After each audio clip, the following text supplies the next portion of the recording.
Once upon a time, and in a goddamn crack house. For a minute of your time, I would like to share a story with you that I would like to call He Paid It Forward. There's a knock at the door. Who that is what I say. A voice from behind the door says, it's Little B. Now, Little B is a dope boy that lived up the street from me.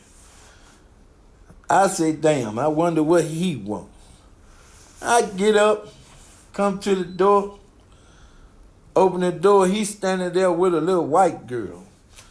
She was a grown woman. That's just how we talk in the hood. I open the door and say, come on in. He come on in. I said, what you need, man? He said, I need you to do me a favor.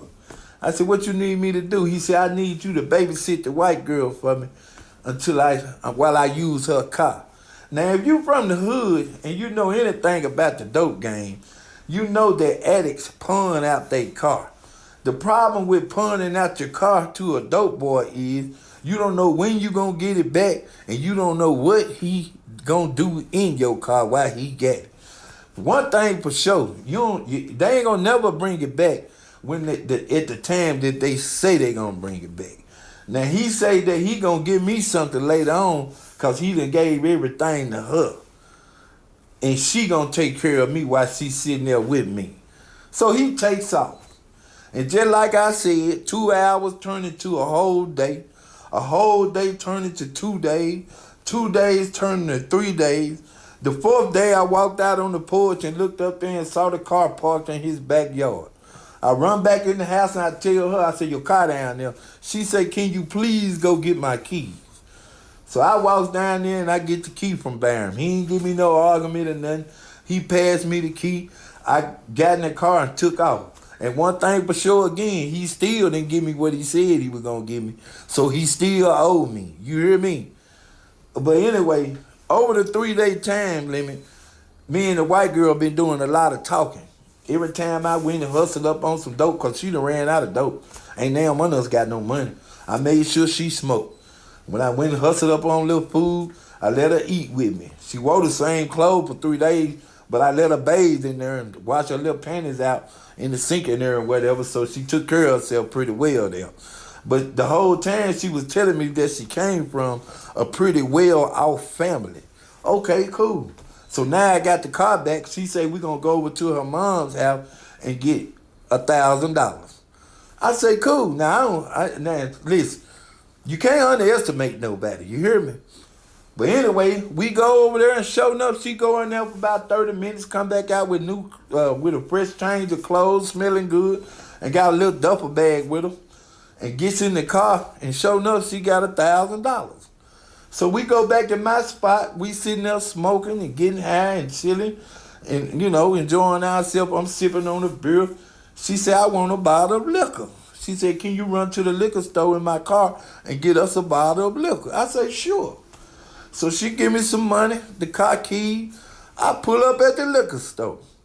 As soon as I pull up at the liquor store, a white truck pulls in behind me.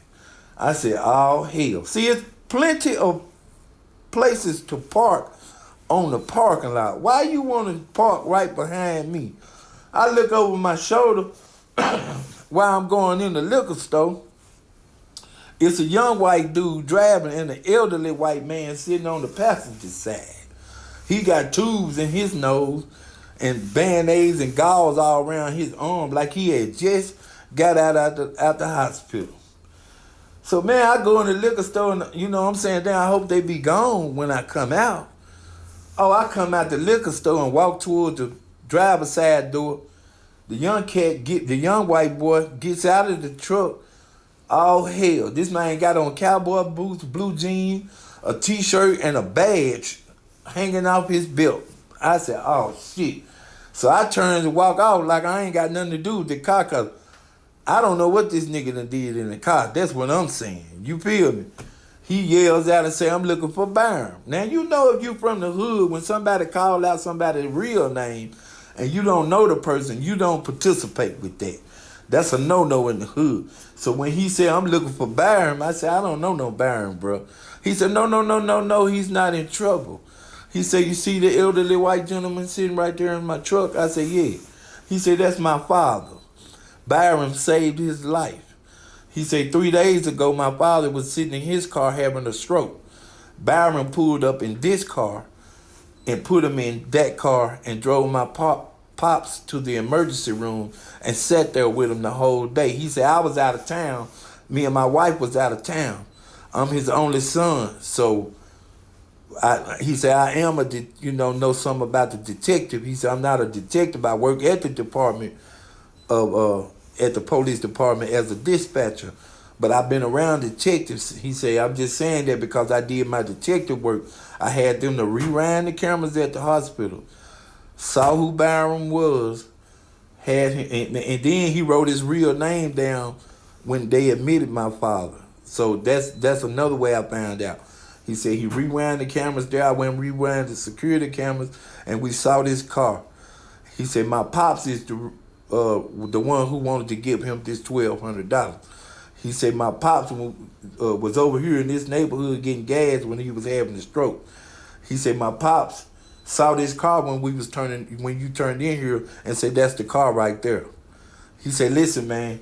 He said I'm not trying to get Byron in trouble. I promise you.